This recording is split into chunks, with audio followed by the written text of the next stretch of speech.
오늘 하나님 말씀은 이사야서 6장 8절에서 13절까지 말씀입니다. 제 성경은 974페이지입니다. 내가 또 주의 목소리를 들으니 주께서 이르시되 내가 누구를 보내며 누가 우리를 위하여 갈고 하시니 그때 내가 이르되 내가 여기 있나이다 나를 보내소서 하였더니 여호와께서 이르시되 가서 이 백성에게 이르기를 너희가 듣기는 들어도 깨닫지 못할 것이요 보기는 보아도 알지 못하리라 하여 이 백성의 마음을 둔하게 하며 그들의 귀가 막히고 그들의 눈이 감기게 하라. 염려하건대 그들이 눈으로 보고 귀로 듣고 마음으로 깨닫고 다시 돌아와 고침을 받을까 하노라 하시기로 내가 이르되 주여 어느 때까지이니까 하였더니 주께서 대답하시되 성읍들은 황폐하여 주민이 없으며 가옥들에게는 사람이 없고 이 토지는 황폐하게 되며 여호와께 사람들을 멀리 옮기셔서 이 땅 가운데에 황폐한 곳이 많을 때까지니이다. 그 중에 10분의 1이 아직 남아있을지라도 이것도 황폐하게 될 것이라. 밤나무와 상수리나무가 배임을 당하여도 그 그루터기는 남아있는 것 같이 거룩한 씨가 이 땅의 그루터기가 되리라 하시더라. 아멘. 지난번 큐티 에세이 나왔는데 다니엘 김 목사님에 대한 이야기가 나와 있었는데 노스캐롤라이나의 한 가정에서 특별한 신방 요청이 있어서 가보니까 7살 정도 돼 보이는 사내 아이가 누워있는 움직이지 못하고 누워있는 그런 상태에 있는 모습을 봤습니다. 이 아이가 2살 때에 교회 풀장에 빠져서 죽었다고 생각했는데 인공호흡으로 인해서 다시 살아났지만 의식이 돌아오지 않는 식물인간 그런 상태였었습니다. 실제 나이는 4살인데 영양제를 계속적으로 넣다 보니까 체구만 커져서 7살까지 체구로 보였다고 했습니다. 이 다니엘 김 목사님은 그 모습을 보고 아무 말도 하지 못하고 있을 때에 젊은 부부가 목사님께 그렇게 이야기했습니다. 목사님 저희가 초청한 것은 아이를 위해서 기도해 달라고 초청한 것이 아닙니다. 저희가 목사님 초청한 것은 감사해서 초청을 했습니다. 그러면서 그런 이야기했습니다. 저희는 선데이 교인이었습니다. 그냥 주일만 되면 교회만 갔다 오는 정도 그런 교인이었습니다. 그런데 이런 일이 생기고 나니까 심령이 너무 갈급해서 부르짖을 때는 하나님밖에 없다고 생각해 교회 가려고 하는 마음이 너무 간절했지만 아이를 교대로 옆에서 간호해야 되기 때문에 인터넷으로 설교를 들으려다가 유튜브를 통해 목사님 설교를 듣게 되었습니다. 그러면서 그 설교 제목이 뭐였냐면 진정한 성공이 무엇인가. 그러면서 이 설교 말씀을 듣고 나서 이 부부가 완전히 변화되었다는 것이에요. 적어도 50분 이상 그 설교를 계속적으로 들어서 외울 정도를 됐다는 것입니다. 목사님, 예수 그리스도가 우리의 인생의 주인 되시기 때문에 세상이 말하는 성공은 이제 필요 없습니다. 저희들에게. 우리는 이미 믿음으로 이겼습니다. 실제 가장 소중한 자식이 이래 됐는데 세상 성공의 기쁨이 뭐가 있을 수 있겠습니까? 천금을 갖다 준들, 만금을 갖다 준들 기쁨이 될 수가 없는 것이죠. 이 젊은 부부는 아이의 고통을 통해서 어떻게 살아야 되고 무엇을 위해 살아야 되는지를 알게 되었는 것이죠.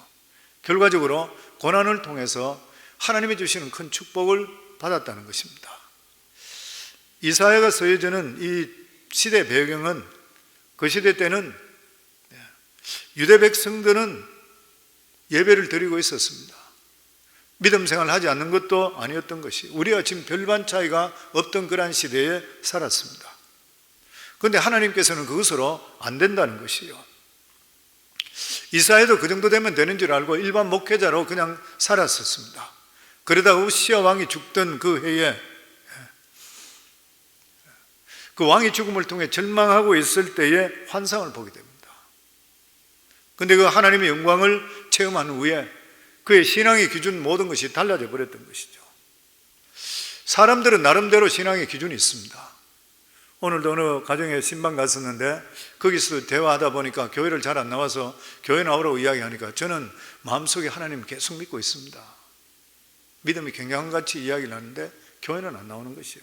자기의 어떤 신앙의 기준입니다. 교인들도 그런 분들이 많이 있습니다. 어느 정도까지는 자기 신앙적으로 여기까지는 하고 더 이상은 안 하고 자기대로 이 기준이 있는 것이에요, 보면. 그런데 이사야가 깨닫게 된 것이 뭐냐면은 사람의 기준과 하나님의 기준이 근본적으로 다르다는 것이에요. 사람의 기준이 무엇입니까? 그냥 세상에서 하나님 잘 섬기고 나쁜 짓 하지 않는 정도 이렇게 생각하는 것이에요. 그러나 이사야가 본 것은 그것으로서는 전혀 하나님의 기준에 맞출 수가 없다고 하는 것입니다. 이사야가 성전에서 본 하나님의 영광은 하나님께 예배드리는 서랍들조차도 감히 눈을 들어 하나님 볼 수 없는 것이에요. 하나님은 절대적인 영광입니다. 시중도는 천사들도 하나님 앞에는 부정한 존재들인 것이에요. 하나님이 가까이 할 수 없을 정도라고 그러한 천사들도 그렇다면 우리들이 어떻게 감히 하나님 앞에 설 수가 있겠습니까? 매일매일 취하고 우리 속에 더러운 생각들이 계속적으로 솟아나고 있고 악한 생각이 계속 솟아나고 있는 우리가 어떻게 하나님의 의를 만족시킬 수가 있는 것입니까? 그러니까 이사야가 발견한 것은 지금까지 자기가 생각했던 의의 기준은 완전히 엉터리인 것이고, 하나님을 믿는 자기들이 민족이라 하는데도 불구하고 자기들이 믿는다고 생각했던 그 종교는 하나님 앞에서 전혀 소용이 없고 플러스가 되지를 못했던 것이에요. 하나님께서는 하나님 백성들에게 유대인들 자기들이 일반 사람보다는 훨씬 더 높은 도덕적인 수준을 요구하고 계시는 것이에요. 예수님도 우리에게 그렇게 말씀하셨습니다. 너희는 세상의 빛이라 그랬어요. 산 위에 있는 동네가 숨기지 못할 것이라, 마태복음 5장에 나오는 말씀입니다. 산 위에 있는 동네는 사람들이 다 쳐다보기 때문에 모든 사람이 다 보게 되는 것이에요. 너희들은 빛이라, 산 위에 있는 동네가 똑같다, 모든 사람이 볼 수 있도록 드러내겠다는 거, 하나님께서. 우리 살아가는 삶에 우리가 도덕적으로 사는 걸 율법으로 생각하시면 안 돼요. 착각하지 말아야 돼요. 하나님의 사랑하고는 상관없는 일인 것이죠. 우리가 예수 믿고 구원받고 은혜 속에 사는 것 같으면 사는 만큼의 하나님 백성다운 하나님께서 우리 삶의 도덕적인 기준을 요구하고 계시는 것이에요. 이사야는 유다 백성들을 향해서 크게 탄식하는 하나님의 소리를 듣게 됩니다. 그게 8절 말씀입니다. 같이 읽습니다. 내가 또 주의 목소리를 들으니 주께서 이르시되 내가 누구를 보내며 누가 우리를 위하여 갈고 하시니 그때 내가 이르되 내가 여기 있나이다 나를 보내소서 하였더니, 하나님께서는 유다 백성들의 영적 상태를 깊이 탄식하고 계셨습니다. 그 이유가 무엇입니까? 유다 백성들이 자기 나름대로 종교생활을 하고 있고 의로운 생활을 하고 있다고 하는데도 불구하고 하나님 눈으로 볼 때는 전혀 아니었다는 거예요. 마가복음 10장에 보면 부자 청년이 예수님께 달려 무릎 꿇으면서 선한 선생이여 내가 무엇을 해야지 영생을 얻을 수 있습니까? 그렇게 질문을 합니다. 그때 예수님께서는 바로 네가 어찌 나를 선하다고 하느냐, 하나님 외에는 선한 분이 없느니라. 이 말은 예수님이 선하지 않거나 하나님과 다르다는 그런 뜻은 아닌 것이죠.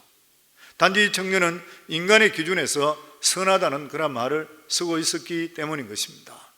다시 말해서 이 세상에 살면서 나쁜 짓 하지 않고 양심적으로 사는 사람들 보고 선하다 그래요. 그 사람 보고. 그러니까 자기 자신도 그 안에 포함되어 있다 이 말인 것이에요. 예수님은 그에게 선한 기준을 완전히 바꿀 것을 요구했습니다. 그러면서 예수님 말씀하시기를 너는 계명을 다 지켰느냐 물어보셨어요. 그러니까 그는 어릴 때부터 계명을 다 지켰다 그랬어요. 다시 말해서 그는 종교생활을 아주 잘했고 남들에게 나쁜 짓 한 적이 없다는 것이에요. 하지만 예수님께 뭐라 그랬습니까? 너의 소유를 다 팔아서 가난한 자에게 주라. 그리고 나를 쫓으라. 예수님께 여기에 주신 우리의 말씀 뜻이 무엇입니까? 신앙생활은 그냥 정해진 데 따라가는 것이 아니라 적극적이게 되는 거예요. 적극적이게 됩니다. 단순히 종교 생활로 만족하는 것이 아니라 자신을 주님께 더욱더 적극적으로 드리고 주님께서 나를 마음대로 사용할 수 있도록 해주시고 내가 하나님의 기쁨이 될 수 있도록 내 행동을 옮길 수가 있어야 되는 거예요. 그걸 지금 말씀하고 있는 것입니다. 하나님께서는 단순히 신앙생활 한다고 해서 다 됐다 그렇게 말씀하시지를 않는 것이요, 그것은 하나님 앞에 합격할 수 없는 엉터리 의인 것이고 공로인 것이요. 사람은 외모를 보는 거냐, 나 여호와는 중심을 본다 그랬으면 하나님은 중심을 보고 계시는 것이요. 하나님께서는 우리 안에 티끌만한 불이나 악한 생각도 싫어하시는 것이요. 그러나 우리는 얼마나 많은 불의의 생각과 악한 생각을 하고 있는 것입니까? 그렇다면 우리가 어떻게 하나님의 의를 만족시킬 수가 있는 것입니까? 시킬 수가 없죠. 물론 우리는 그리스도의 보혈의 공로 외에는 하나님 앞에 결코 설 자가 아무도 없는 것입니다. 그렇지만 구원받은 자들은 그렇기 때문에 하나님께서 그리스도의 보혈의 공로 때문에 하나님께서 우리를 의롭게 인정해 주신 걸 생각하게 된다면 우리가 살아가는 삶에 적은 선행을 했는 이런 것들도 우리는 선행이라 생각하지 말아야 돼요. 우리는 하나님 앞에 자랑할 것이 하나도 없는 거예요, 정말. 그럼 우리가 어떻게 해야 되는 것이에요? 하나님께서 나를 붙들어 주시고 사용하시는 것만도 감사하고 끝까지 계속적으로 사용될 수 있는 믿음을 허락해 달라고 하나님께 간구할 수가 있어야 되는 것이요. 하나님 앞에 우리는 겸손한 마음밖에 가질 게 없으면 내놓을 게 뭐가 있어요? 우리가 하나님의 의의 조건을 우리가 충족시킬 수 있는 사람이 누가 있겠습니까? 천사들도 감히 얼굴을 들지 못해서 날개로 얼굴을 가리는 그런 분 앞에서 육체를 가진 사람이 어떻게 하나님 앞에 거룩한 조건을 채울 수가 있는 것입니까? 그렇기 때문에 우리는 살아가면서 오직 겸손하고 그리고 정직하고 그런 삶 살 수밖에 없는 것이에요. 만일 우리가 주의 일을 열심히 한다고 다른 사람을 섬긴다 하더라도 아무리 열심히 한다 하더라도 주의 거룩함 앞에서는 아무것도 아닌 것이에요. 오직 하나님께서 우리를 불쌍히 여겨주셔서 은혜를 주시기 때문에 여기까지 오시는 것이에요. 아멘. 그 한국의 은퇴하시면서 목사님이 은퇴사 있는 중에 가장 짧게 하신 분이 아주 회자되고 있는 분이 있습니다. 존경받는 분이 있어요. 청량리 중앙교회 임택진 목사님. 이분 은퇴사 할 때에 다른 말 안 하고 누가복음 17장 9절에 10절에 보면 그냥 여기서 암송했어요. 명한대로 하였다고 종에게 감사하겠느냐. 이같이 너희도 명령받은 것을 다 행한 후에 이르기를 우리는 무익한 종이라 우리가 하여야 할 일을 한 것뿐이라 할지니라. 이 말씀을 암송하고 그 다음에 무익한 종은 물려갑니다. 그동안 감사했습니다. 단상에 내렸는데 20초밖에 안 걸렸다고 해요. 20초. 그런데 이것은 목회자뿐만 아니라 모든 성도들도 똑같은 고백해야 됩니다. 어떤 일을 했다 하더라도 돌아보면서 하나님, 내가 이렇게 열심히 했지만 되돌아볼 때 하나님 은혜고 오직 나는 무익한 종입니다.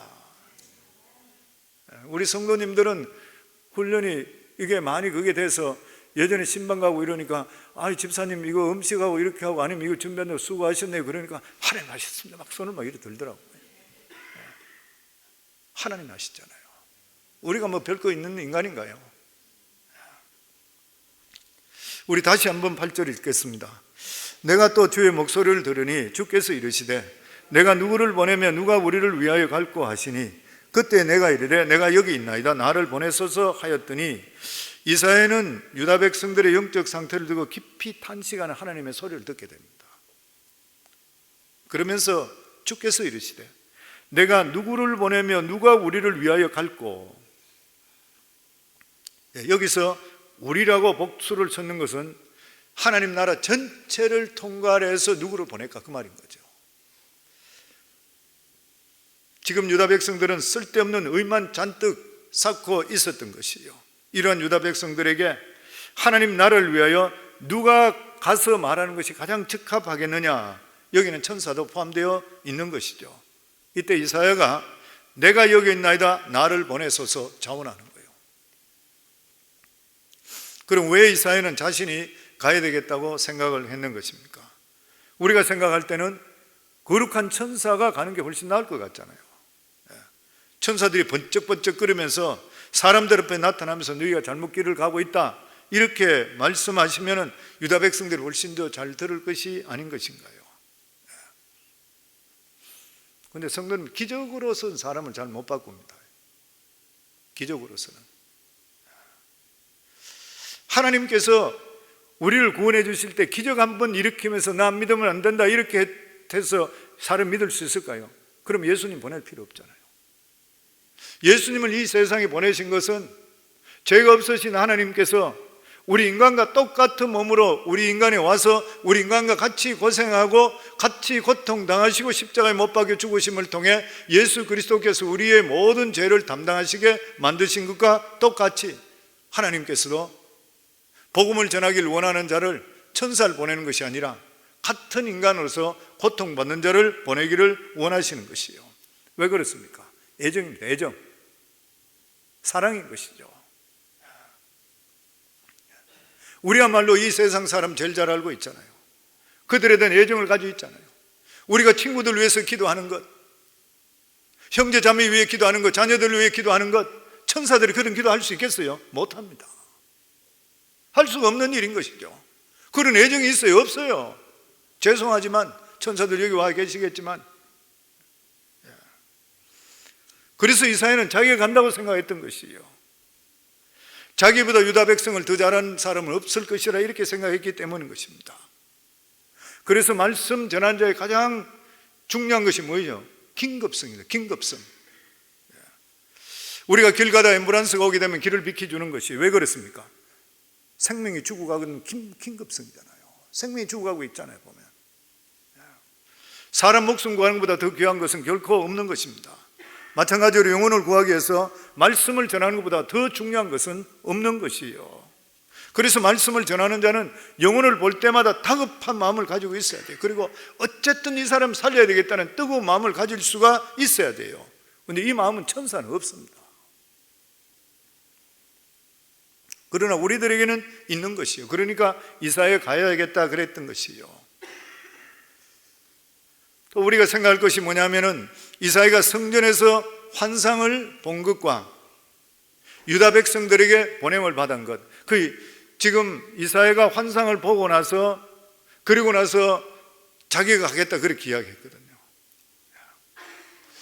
여기에 대해 어떤 관계가 있는 것인가요? 이 질문은 실제적으로 굉장히 중요한 질문입니다. 제가 설명을 드릴게요. 만약에 둘 사이에 어떤 환상을 본 것과 그리고 나서 바로 부름을 받고 가는 것과 직접적으로 연관이 된다 그러면은 특별한 체험을 했는 자마다 목사가 되든지 선교사가 돼야 되는 거예요. 어떤 분이 기도하는데 강한 성령을 체험을 하는 경우가 생깁니다. 자기가 생각할 때 왜 하나님께서 나에게 이렇게 강한 체험을 하게 했을까? 하나님께서 나를 부르시는 거 아닌가? 스스로 단정해버리는 경우들이 생깁니다. 그래서 이사야처럼 주여 제가 여기 있나이다 이렇게 응답됐다 이렇게 생각을 하는 것이요. 그런데 과연 특별한 그러한 체험을 했는 사람이 이사야처럼 하나님께 세상을 보내는 것인가요? 여기에 대해서는 분명한 분별력이 필요한 것이요. 이사야가 성전에서 특별한 체험을 했는 것은 이 땅에서 하나님의 영광을 경험했는 겁니다. 경험했는 것이죠. 일종의 영화의 체험입니다. 사람이 이 세상을 몸을 벗어날 때 하는 그러한 체험인 것이죠. 이것은 강한 성령의 기름 부음으로 임하는 그러한 일인 것입니다. 그러나 강한 성령의 체험이 있다 한다 하더라도 누구나 이사야처럼 다른 곳으로 보냄을 받는 것은 결코 아니라고 하는 것이에요. 그럼 이렇게 강한 성령의 체험을 하는 이유가 어디 있습니까? 하나님의 사랑을 표현해 주는 것입니다. 사랑의 표현인 것이죠. 하나님을 경험하는 것, 하나님의 살아계심을 알게 하는 것입니다. 낙심한 심령들, 이런 심령 앞에 하나님께서 내가 너를 사랑하는 아들이다 인쳐주심을 경험하게 만들어 주시는 것이요. 그러나 이런 체험을 모두 했다고 한다고 해서 모두 선교사나 목회자로 되는 것은 결코 아닌 것이요. 제가 목회하면서 느끼는 게 뭐냐면은 목회자의 길로 가는 것, 선교사도 마찬가지겠지만 목회자의 길로 가는 것은 이 길로 가지 않으면 숨이 막혀서 나는 죽겠다 하는 사람이 가야 돼요. 저는 평신도 생활 오래 하면서 같이 신앙생활 한 분이 목회자 되는 사람이 참 많습니다. 근데 진짜 은혜 받고 목회자 되는 사람 내가 별로 잘 못 보고 교회에서 계속 방골적이고 목사님하고 싸우고 이런 사람이 목회자 되는 걸 제가 봤어요. 계속 부정적이고 이런 사람들, 자기가 더 잘해보겠다고. 근데 모두 다가 보니까 다가 끝이 비참해져 버렸어요. 목회는 그래 하는 게 아니거든요. 보면 진짜 이거는 하나님께서 부름이 없이 나는 다른 일을 하게 되면 숨이 막혀 못 견디겠습니다. 그래야 돼요. 이게 부름인 것이죠. 보면 반대로 하나님의 사역자로 나가는 자는 이러한 영적인 체험이 반드시 필요합니다. 왜 그러냐면은 처음에 하나님 말씀을 전하고 할 때에 귀한 일이고 복된 일이고 열매가 막 맺히는 것 같아요. 그런데 시간이 지남에 따라서 처음에 순수한 그러한 열정들이 없어지게 되고, 그리고 사람의 칭찬에 마음이 뺏기기 시작합니다. 인간들을 보기를 시작하는 거예요. 또 사람들을 통해서 시험을 크게 당하게 되고 이렇게 될 때 심령이 상하게 된다든지, 아니면 복음을 아무리 전한데도 불구하고 아무런 반응이 없고 열매가 없게 되고 이래 될 때 낙심돼 버리고 절망하는 것이에요. 그래서 목회라고 하는 것은 저 해보니까 좋을 것 같구나 해서는 그거는 뭐 백발백중 나중에 가서는 진짜 안 좋은 것이죠. 그런데 하늘의 체험을 하는 사람은 어떻게 됩니까? 하늘의 체험을 하게 되면 세상 것들이 하나님 앞에서 아무것도 아니라는 걸 깨닫게 되는 거예요. 그걸 아는 것이에요. 보면 사람이 아무리 잘해주고 칭찬해 준다 하더라도 하나님 앞에서는 아무것도 아닌 거예요. 아무리 사람들이 바른 말씀을 전하고 하더라도 길을 막고 있다 한다 하더라도 하나님께서 내 중심을 알아주신다 그러면 세상에 어떤 고통이라도 하나님 주시는 기쁨으로 뛰어넘을 수 있게 되는 것이에요. 이게 소명입니다. 주의 일을 하는 사람이 사람들의 반응을 기대하고 그 일만 하는 것은 오래 갈 수가 결코 없는 것이죠. 사람들 실제적으로 저도 그렇지만 나도 내 몸인데 성도들 믿을 거 있어요? 언제 마음이 바뀔지 모르잖아요. 오늘 좋다는 사람 내일 언제 180도로 바뀌어가지고 어게인스트 할지 어떻게 알아요? 모르는 것이 사람들 마음은. 사탄이 들어버리면 한순간에 바뀌는 것이에요. 우리 인간은 그래요. 보면은. 그런데 이러한 모든 것들을 뛰어넘을 수 있는 게 어떤 것이에요? 하나님께 주시는 체험이 있기 때문인 것입니다. 그래서 이런 체험을 했다고 해서 모두 다가 사역자가 부름받는 것은 아닌 것이죠. 그러나 사역을 끝까지 감당하기 위해서는 하나님의 영광의 체험이 꼭 필요한 것이에요. 보면 9절에 10절 말씀입니다. 같이 읽겠습니다. 여호와께서 이르시되 가서 이 백성에게 이르기를 너희가 듣기는 들어도 깨닫지 못할 것이요 보기는 보아도 알지 못하리라 하여 이 백성의 마음을 둔하게 하며 그들의 귀가 막히고 그들의 눈이 감기게 하라. 염려하건대 그들이 눈으로 보고 귀로 듣고 마음으로 깨닫고 다시 돌아와 고침을 받을까 하노라 하시기로. 하나님께서는 이사야가 지온에서 말씀을 전하겠다 이렇게 했을 때 격려를 해 주셔야 되는데 격려하는 것이 아니라 네가 아무리 말씀을 전하더라도 유다 백성들은 반응이 없을 것이다 그래요. 오히려 말씀을 전하면 전할수록 더 완악해질 것이다 그래요. 이사야는 지금 유다 백성들에게 하나님 말씀을 전하겠다고 자원한 것은 유다 백성들에게 낙관적으로 생각했습니다. 왜 그러냐면은 이제 제가 하나님 뜻을 자기가 확실히 성경에서 환상을 보며 깨닫게 됐잖아요. 그러니까 예전에 내가 이렇게 전하지 못했는데 이제는 내가 이렇게 능력받아서 전하게 된다면 유다 백성들이 하나님께 돌아올 것이라 이렇게 생각했어요. 그런데 하나님께서는 오히려 정반대가 될 것이라 그렇게 말씀하십니다. 그 이유가 무엇입니까? 왜 유다 백성들이 받은 말씀을 거부하는 것이요? 성도는 바른 말씀이라 하더라도 사람들이 다 받아들이는 것은 결코 아닌 것이요. 왜냐하면 사람 속에는 반항하는 기질이 있습니다. 반항하는 죄성, 이런 기질이 있기 때문인 것이요. 그래서 자기가 듣기 좋은 것은 취하고 듣기 싫고 이런 것들은 반항해버려요. 오히려 거부해버리는 것이죠. 그래서 어떤 사람이 변하려면 반드시 두 가지가 필요한 것이요. 하나는 바른 말씀인 것이고 다른 하나는 그 사람의 마음을 만져주는 성령의 부드럽게 하는 역사가 꼭 있어야 됩니다. 이 두 가지가 반드시 있어야 돼요. 그러니까 아무리 말씀을 전한다 하더라도 마음문을 성령께서 열어주시지 않으면 안 되는 것이에요. 보면 결국 하나님께서 그들의 마음을 불쌍히 여기셔야 되는 것이에요. 그렇다면 왜 하나님께서 이렇게 하시는 것이에요? 성도들에게, 백성들에게 역동적인 믿음을 요구하기 때문인 것입니다. 성도의 믿음은 나는 가만히 있는데 누군가 억지로 나에게 지어주는 것이 절대 믿음 아닙니다. 믿음은 일방적인 것이 절대 아니라고 하는 것이에요. 믿음이라는 것은 뭐였어요? 살아서 움직이는 것입니다. 믿음은 살아서 움직이는 것이요.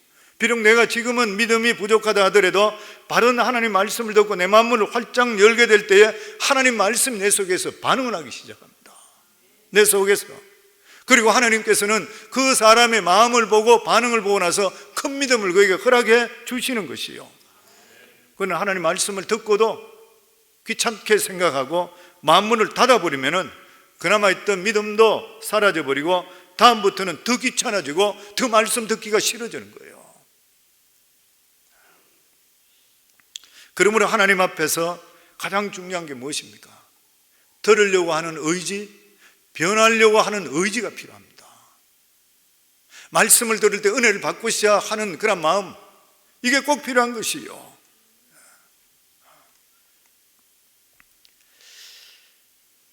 말씀을 들으면서 의지적으로 내가 변하려고 노력을 하시게 될 때는 믿음이 더 생기고 순종하는 길이 열리게 되어 있는 것이요.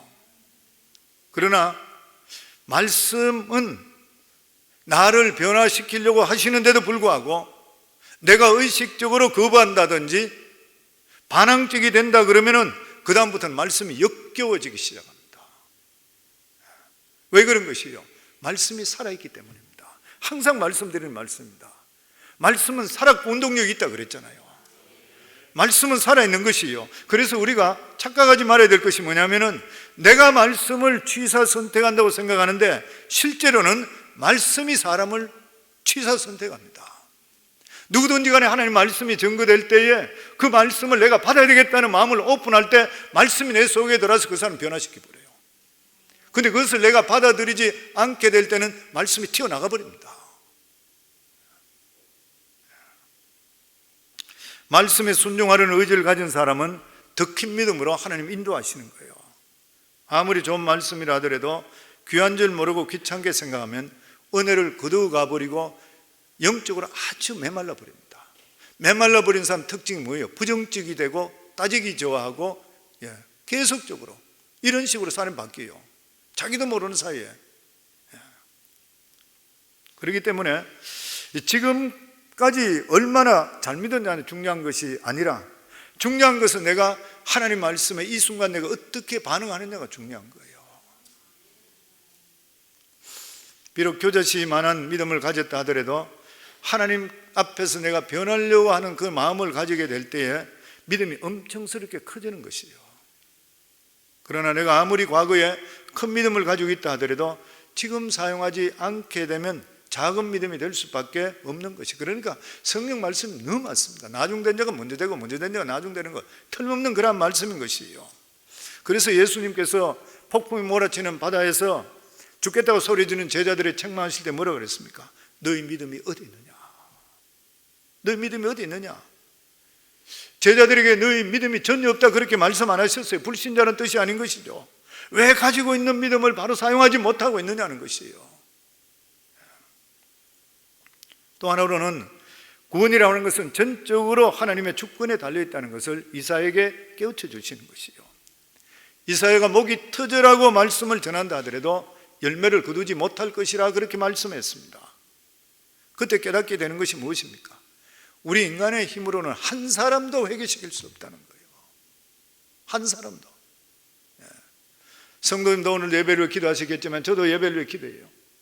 왜냐하면 죄가 뭐겠습니까? 우리 죄 종이 아무것도 아니잖아요. 말씀이 증거될 때 한 사람이라도 바뀌게 해주세요. 성령께서 바꿔줘야 되잖아요. 성령님께서 만문을 열어주세요. 그것밖에 할 게 없는 것이에요. 그러니까 한 사람이 죄를 버리고 하나님께로 돌아오는 일은 하나님께서 하시는 일입니다. 아멘. 누구의 열심이요? 하나님의 열심이요. 하나님의 열심을 안 했더라면 우리 여기에 구원받을 자가 누가 있겠습니까? 사람의 힘으로서는 한 사람도 돌아올 수 없는 것이 정상입니다. 그렇다면 우리가 할 일이 무엇인 것이요? 하나님 앞에 그 영혼을 불쌍히 여기달라고 기도해야 돼요. 우리 그냥 기도할 때에 우리가 구원받게 해달라고 친척들 누구도 구원해줘 누구는 이 정도 그거로 하는 것이 아니라 하나님 우리는 할 수 없는데 불쌍히 여겨 주시옵소서. 그 영혼을 불쌍히 여겨 주시옵소서. 그것밖에 없어요. 내 친척을 불쌍히 여겨 주시옵소서. 그들의 마음속에 복음이 들어갈 수 있는 부드러운 마음을 열어주시고 성령의 역사에 주시옵소서. 그것이 아니면 아무것도 할 수가 없는 것이에요. 그렇기 때문에 바른 말씀 위에는 반드시 기도가 따라가야 돼요. 기도 없이 아무것도 할 수가 없는 것입니다. 이사야는 하나님께서 말씀하는 이 말씀을 들을 때 기가 막혀서 그러면 언제까지 유다 백성들이 말씀을 듣고 돌아오지 않겠느냐 이렇게 물어봅니다. 그랬을 때 11절에서 12절입니다. 우리 같이 읽습니다. 내가 이르되 주여 어느 때까지니까 하였더니 주께서 대답하시되 성읍들은 황폐하여 주민이 없으며 가옥들에는 사람이 없고 이 토지는 황폐하게 되며 여호와께 사람들을 멀리 옮기셔서 이 땅 가운데 황폐한 곳이 많을 때까지니이다. 주님께서는 유다가 망하기까지 돌아오지 않을 것이라는 거예요. 그러니까 하나님께서 억지로 유다를 회개시키지 않는 것은 아닌 것이죠. 주님도 이사의 이상으로 이스라엘 백성들이 회개하고 돌아오길 원하지만 유다 백성들이 워낙 완악해서 그들이 돌아오지 않고 이 땅이 완전히 폐허가 되고 대부분의 유다 백성들이 죽거나 포로로 잡혀가게 된다 이렇게 말씀합니다.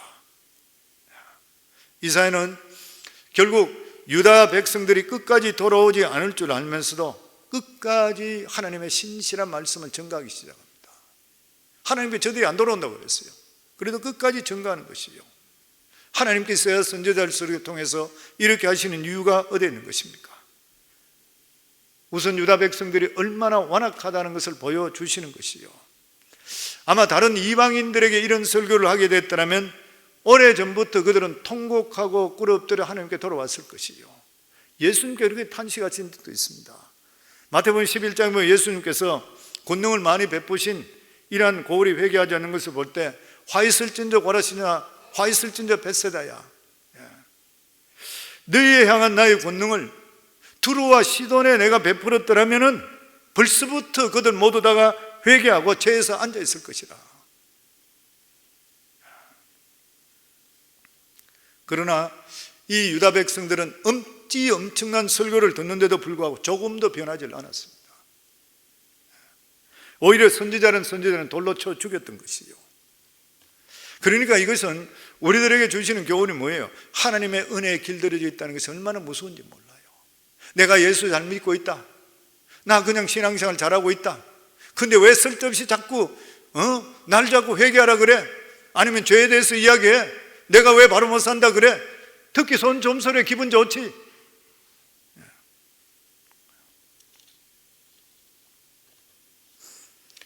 우리 길에 보면 홈레스들이 많이 있어요. 보면. 근데 이 사람은 돈을 줘도 별로 고마운지도 몰라요. 보면. 사업 자금을 준다 해도 사업하는 법이 없다 그래요. 홀랑 다 써버린다 그래요. 왜 그러냐 하면은 영혼과 정신이 병들었기 때문입니다. 영혼과 정신이 병들었기 때문인 것이에요. 은혜를 입은 정상적인 사람은 스스로 일어나서 남을 돌보게 됩니다. 그러나 영혼이 병든 사람들은 은혜를 받을수록 더 자기 마음대로 살아버리고 주저앉아 버리고 부정적이 되는 경우들이 많다 그래요. 그래서 성도는 우리가 영적으로 내가 바른지 안 바른지를 자기 자신이 스스로 하려고 그러면은 내가 작은 사랑에 얼마나 감격하고 있나, 내가 작은 은혜에 대해서 얼마나 민감하게 반응하고 있나 돌아볼 수가 있으셔야 돼요. 교인관계도 마찬가지잖아요. 아주 작은 사랑이라는 친절에 대해서 내가 얼마나 고마워하고 있는 것인가 돌아볼 수 있어야 되는 것이요. 그뿐만 아니라 하나님께서는 지금 이사야 사역이 지금 유다 사람들에게는 실패할지 모르지만 포로기 후에는 남은 자들과 그리고 신약 교회에 대해서 빛을 던지는 그러한 말씀이 될 것이라 말씀합니다. 마지막으로 13절 말씀 같이 읽겠습니다. 그 중에 10분의 1이 아직 남아있을지라도 이것도 황폐하게 될 것이나 밤나무와 상수리나무가 배임을 당하여도 그 그루터기는 남아있는 것 같이 거룩한 씨가 이 땅의 그루터기니라 하시더라. 앞으로 유다는 10분의 1밖에 살아남지 못한다는 것이에요. 이것을 볼 때 하나님께서 유다에 대한 진노가 얼마나 큰지를 알 수 있게 되는 것입니다. 그러나 유다의 그루터기는 남겨놓는다 그랬습니다. 그 이유가 어디에 있습니까? 첫째는 유다 백성들이 얼마나 하나님 앞에 교만했다는 것을 증거하기 위해서요. 마치 전쟁에 갔다가 겨우 살아나온 사람이 전쟁의 참화를 통해 얼마나 많은 사람이 죽었다는 것을 이야기해 주면서 비참하게 죽었다는 걸 증거하는 것, 그것이 필요한 거예요. 그러나 그거로 끝나는 것이 아닌 것입니다. 하나님은 이 남은 자들에게 하나님은 은혜를 베푸셔서 하나님을 알게 하는 것이요, 멸망할 수밖에 없는 자들에게 하나님께 찾아가셔서 위로하고 치료하심을 통해 하나님이 어떤 분인지를 알고 감격하는 것이요, 그래서 이들을 남겨놓는 것입니다. 우리들도 하나님께서 남겨준 자들인 것입니다. 우리는 두 세계를 다 경험해 본 사람들입니다. 두 세계를 다 경험했잖아요. 이 세상의 추함과 더러움들 다 경험했습니다. 우리가 예수를 믿는 그런 이유가 뭐냐면은 이 세상은 우리가 실제적으로 믿고 보니까 이 세상은 희망이 없는 거예요.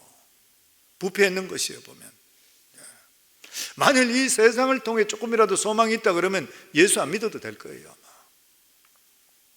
그런데 멸망하는 짐승과 같은 우리들에게 하나님께서는 하늘의 축복을 주셔서 하나님을 알게 했습니다. 하나님을 알게 했어요. 그러니까 우리 속에 하나님의 신성이 있고 하나님의 은혜가 풍성함이 있는 거예요. 우리 속에 있는 것이에요 보면. 그렇기 때문에 우리가 하나님의 이러한 은혜를 체험하고 하나님의 능력을 체험한 사람은 세상의 어떤 것과도 하나님 주신 은혜 바꿀 수가 없어요. 그러니까 우리가 교회 믿음에서 떠났다고 하는 것은 우리가 믿음이 다운될 수는 있지만 늘 말씀드린 대로 우리가 믿음이 바닥이 칠 수도 있고 좀 이러면 힘들고 있겠지만 신앙에서 완전히 떠나고 교회에서 완전히 떠난다는 것은 구원받지 못한 사람이에요. 내가 정말 구원받고 하나님을 안다 그러면 내가 어떻게 하나님을 떠날 수 있어요? 떠날 수가 없는 거죠. 있을 수 없는 일이잖아요. 세상에 아무리 좋은 걸 준다 하더라도 하나님 은혜와 비교할 수 있어요? 비교할 수 없잖아요. 어떻게 이게 비교 대상이 될 수가 있는 것입니까? 그래서 우리가 지금 하나님 믿는 것은 하나님이 너무 좋기 때문에 더 믿는 거예요. 어떻게 해서 우리 같은 자를 택하시고 하나님께서 이런 은혜를 베풀어 주실까? 세상에 뭐 딴 거하고 비교하는 것이 아니라 하나님이 주신 은혜를 생각할 때 감격하기 때문에 더 감격해서 하나님을 더 사랑하게 되는 거예요. 이렇게 진정으로 하나님을 의지하는 자들에게는 이중적으로 복을 받게 됩니다. 그것이 뭐냐면은 세상 심판에서 구원받는 10분의 1도 안 되는 그 사람 속에 우리가 들어갈 수 있는 일인 것이고, 나머지 하나는 하나님의 모든 좋은 것 상속자가 되고 하나님의 자녀되기 때문에 모든 좋은 것을 우리가 소유할 수 있기 때문인 것입니다. 사랑하는 성도님들, 우리가 하나님께서 이렇게 불러주시고 은혜 속에 사는 아주 작은 은혜라도 크게 생각할 수 있기를 주 이름으로 축원합니다. 그리고 우리 자신들은 겸손하시고 하나님은 계속적으로 적은 것부터 자랑하기를 주 이름으로 축원합니다. 우리는 아무것도 아닌 것이고 우리 삶 속에 예수 그리스도 하나님만 나타날 수 있는 우리 성도가 될 때에 하나님의 모든 것도 소유하는 이러한 축복이 임할 줄을 믿습니다. 저는 우리 성도님 모두 다 이러한 복을 받고 은혜 속에 살아 끝까지 살기를 주 이름으로 축원합니다.